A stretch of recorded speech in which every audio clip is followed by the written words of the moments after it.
सबसे बड़ा तोहफा सरकार कभी भी बच्चों को इस देश के दे सकती थी। तो इस साल 2022 में यह नंबर 1 लाख से ज्यादा था। आज 32 साल बाद इस केस में एक जजमेंट, आपको उसकी नॉलेज थी और आपने पुलिस को उसकी कंप्लेन नहीं करी तो आपके ऊपर भी कार्रवाई हो सकती है। Hello learners, welcome to law Gurukul by Unacademy. मेरा नाम है प्रांजल सिंह एंड आज मैं आपके लिए लेके आया हूं एक बड़ा ही क्रूशियल वीडियो लेक्चर।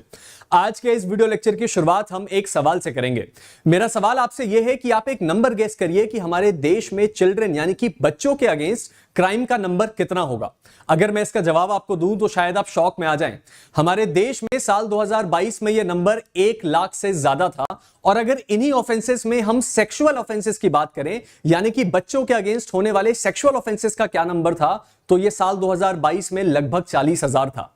यह बात तो तय है कि हमारे देश में यह नंबर साल दर साल बढ़ता जा रहा है। और आप जरा सोच के देखिए कि एक बच्चा जिस एज में सबसे ज्यादा उम्मीद करता है सिक्योरिटी और सेफ्टी की, उसी उम्र में यह सोसाइटी उसको सिक्योरिटी सेफ्टी नहीं दे पा रही है।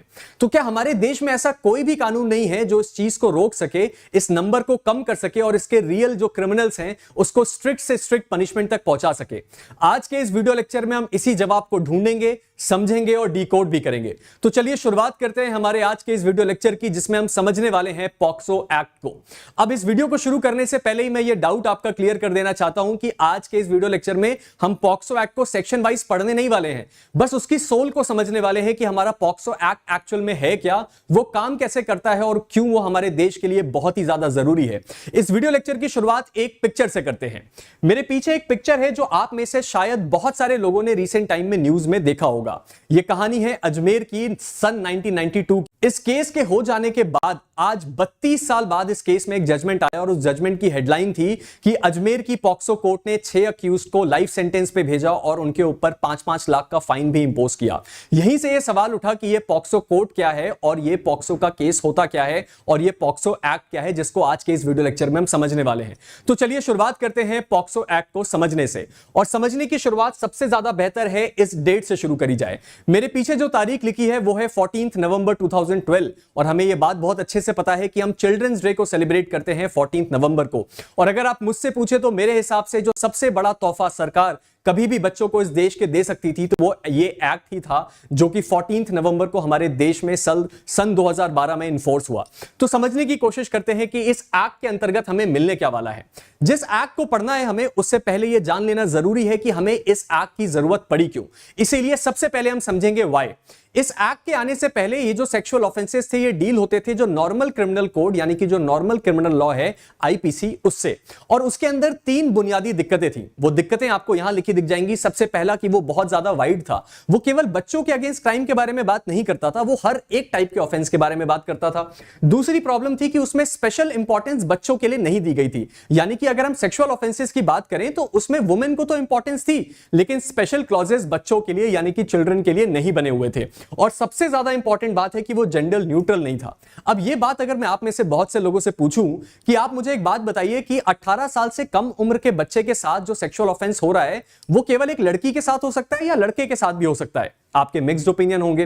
लेकिन अगर मैं आपको इसके केसेस कोट करना शुरू करूं तो आपके ओपिनियंस चेंज होना शुरू हो जाएंगे और आपको यह बात समझ में आएगी कि हमारे देश में एक जेंडर न्यूट्रल रेप लॉ और सेक्सुअल ऑफेंसेस फॉर चिल्ड्रन का लॉ होना बहुत ज्यादा जरूरी है, जिस चीज में आईपीसी लैक करता था। और इसीलिए साल 2012 में हमारे पास आया पॉक्सो यानी कि protection of children from sexual offences act. इस एक्ट में सबसे अच्छी बात यह थी कि यह प्रिसाइज था। यह स्पेशली बात करता था चिल्ड्रन के बारे में और स्पेसिफिकली बात करता था सेक्सुअल ऑफेंसेस के बारे में। यह स्पेशली चिल्ड्रन के लिए बनाया गया था, इसीलिए हमारी आईपीसी वाली दिक्कत यहां पे दूर हो गई। और सबसे ज्यादा मोस्ट इंपॉर्टेंटली यह जेंडर न्यूट्रल था, यानी कि 18 साल से कम उम्र का कोई भी बच्चा, चाहे वो लड़का हो या लड़की, लॉ उसको डिस्क्रिमिनेट नहीं करेगा और उसके अगेंस्ट हुए किसी भी सेक्सुअल ऑफेंस को इक्वली पनिश करेगा। और इसीलिए यह पॉक्सो एक्ट हमारे लिए जरूरी है। आगे बढ़ते हैं और इस एक्ट को और अच्छे से समझने की कोशिश करते हैं। यह लॉ हमारे लिए एक मल्टी डायमेंशनल लॉ है। मैं इस लॉ को एक मल्टी डायमेंशनल लॉ इसलिए कहता हूं क्योंकि इस लॉ में एक बहुत ही अच्छी खूबी है। यह केवल पनिशमेंट और लॉ को नहीं बताता, प्रोसीजर को भी बताता है और उसके साथ ही साथ एक बच्चे को किस तरीके से एड किया जा सकता है यह बात भी समझाता है। इस बात को आप यहां अच्छी तरह समझ सकते हैं। चिल्ड्रन के अगेंस्ट होने वाले सेक्सुअल ऑफेंसेस एक्ट का जो लॉ है वो भी इस एक्ट के अंतर्गत दिया गया है।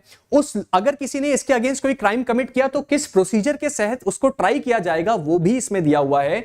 उसके साथ ही साथ इस एक्ट के अंतर्गत किसी ने कोई ऑफेंस कमिट किया तो उसकी पनिशमेंट कितनी होगी ये भी यहां दिया हुआ है। और मोस्ट इंपॉर्टेंटली जो विक्टिम है उसको एड कैसे किया जाए, किस तरीके से उसको ट्रायल और इन्वेस्टिगेशन में प्रॉब्लम ना हो, किस तरीके से वो अच्छी तरीके से अपना ट्रायल कंप्लीट कर पाए और एक नई जिंदगी में शिफ्ट कर पाए, इस चीज पे भी इस एक्ट में फोकस किया गया है। चलिए अब जल्दी से समझने की कोशिश करते हैं कि इस एक्ट के अंतर्गत बच्चा असल में माना किसको गया है। ये जो चिल्ड्रन शब्द इस्तेमाल हुआ इसके अंतर्गत आएगा कौन? तो सबसे पहली चीज जो हम और आपको हमेशा से पता है कि कोई भी ऐसा इंसान जिसकी उम्र 18 साल से कम है वो इस एक्ट के अंतर्गत एक बच्चा माना जाएगा। और दूसरी और सबसे ज्यादा जो हिस्टोरिक चीज है वो है कि ये जेंडर न्यूट्रल है, यानी कि 18 साल से कम उम्र का किसी भी लिंग का व्यक्ति, यानी कि वो मेल हो या फीमेल हो, उसको बच्चा माना गया है और उस सिचुएशन में वो पॉक्सो एक्ट के अंतर्गत आएगा। और अगर उसके अगेंस्ट किसी भी प्रकार का कोई सेक्सुअल ऑफेंस कमिट होता है तो उसके जो प्रेडेटर है उसको बहुत ही सख्त कार्रवाई करी जाएगी और सख्त से सख्त सजा दी जाएगी। आगे बढ़ते हैं और सबसे इंपॉर्टेंट जो इस एक्ट का पार्ट है वो है ऑफेंसेस। ऑफेंसेस को समझना बड़ा आसान है, लेकिन मैं इस चीज को आपको इस डिटेल में इसलिए समझाना चाहता हूं ताकि आप आइडिया लगा पाएं और आप अपनी सोसाइटी को भी अवेयर कर पाएं। इस एक्ट के अंतर्गत ऑफेंसेस 3 पार्ट्स में डिवाइडेड है। पहला है पोर्नोग्राफी, दूसरा है असॉल्ट और तीसरा है हैरासमेंट। चलिए सबसे पहले हम समझते हैं असॉल्ट को। असॉल्ट को समझना बड़ा ही आसान है। सेक्सुअल हैरासमेंट और असॉल्ट में फिजिकल एलिमेंट की बस कमी होती है और एक जगह पे फिजिकल एलिमेंट होता है। तो अगर हम सेक्सुअल असॉल्ट को समझे तो जब कभी भी कोई इंसान कोई सेक्सुअल ऑफेंस कमिट करता है किसी भी 18 साल से कम उम्र के व्यक्ति का और उसमें वो फिजिकल कॉन्टैक्ट को डेवलप करता है तो हम उसको कैटेगरी में लाते हैं सेक्सुअल असॉल्ट की, जिसकी पनिशमेंट इस एक्ट में बहुत ही ज्यादा स्ट्रिक्ट है।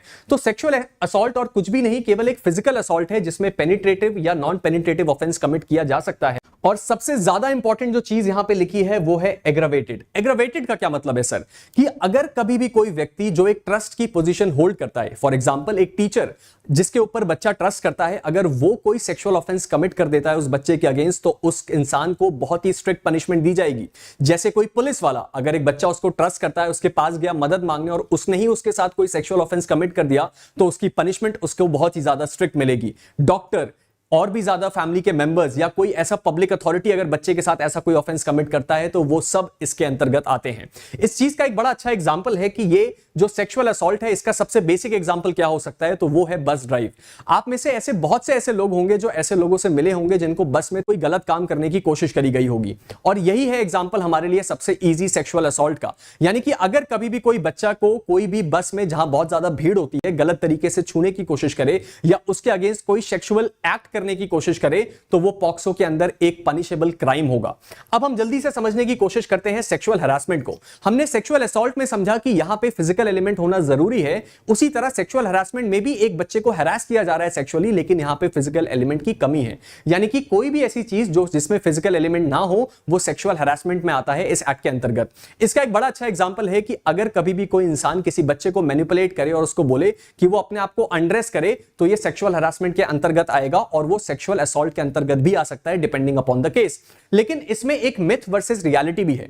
एक इंसान एक बच्चे को अगर अनड्रेस करने को बोल रहा है तो वो डेफिनेटली एक पनिशेबल क्राइम है, लेकिन उस बच्चे की मदर या उसका फैमिली मेंबर उस बच्चे को नया कपड़ा पहनाने के लिए या नहलाने के लिए बोल रहा है कि आप अनड्रेस करिए, तो वो एक गुड कंसेंट के साथ कर रहा है, गुड इंटेंशन के साथ ये काम कर रहा है, तब वो पॉक्सो के अंदर पनिशेबल नहीं होगा। आगे बढ़ते हैं और समझने की कोशिश करते हैं पोर्नोग्राफी को। पोर्नोग्राफी का जो हमारा लॉ है वो भी बहुत ही ज्यादा स्ट्रिक्ट है। ये 3 चीजों में डिवाइडेड है।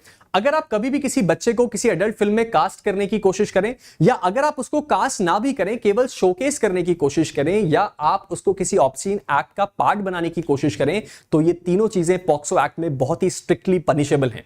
अब हम आगे चलते हैं और समझने की कोशिश करते हैं रिपोर्टिंग को। हमने ये समझ लिया कि सर पॉक्सो एक्ट है क्या, हमने ये समझ लिया कि इसमें क्राइम कैसे डिवाइडेड है, लेकिन इस क्राइम की रिपोर्टिंग कैसे करेंगे। मैं आपको ये बात बता दूं कि पॉक्सो एक्ट के अंतर्गत रिपोर्टिंग एक बहुत ही ज्यादा एसेंशियल एलिमेंट है और यहां पे रिपोर्टिंग को मैंडेटरी माना गया है। यानी कि अगर आपके बारे में कभी भी यह बात पता चली कि कोई बच्चा सेक्सुअल एक्ट का शिकार बन रहा था, आपको उसकी नॉलेज थी और आपने पुलिस को उसकी कंप्लेन नहीं करी, तो आपके ऊपर भी कार्रवाई हो सकती है। तो सबसे पहली चीज तो हमने यह समझी कि यहां पे जो रिपोर्टिंग है वो मैंडेटरी है और ये रिपोर्टिंग कोई भी इंसान कर सकता है, ये ओपन फॉर ऑल है और ये रिपोर्टिंग बिफोर और आफ्टर दोनों समय करी जा सकती है। यानी कि अगर आपको केवल आइडिया लग रहा है इस बात का कि एक बच्चा किसी सेक्सुअल ऑफेंस का शिकार बन सकता है जो अभी तक नहीं बना है, तो भी आप प्रायर जाके उसकी इंफॉर्मेशन अथॉरिटीज को दे सकते हैं और एक कंप्लेंट रजिस्टर करवा सकते हैं।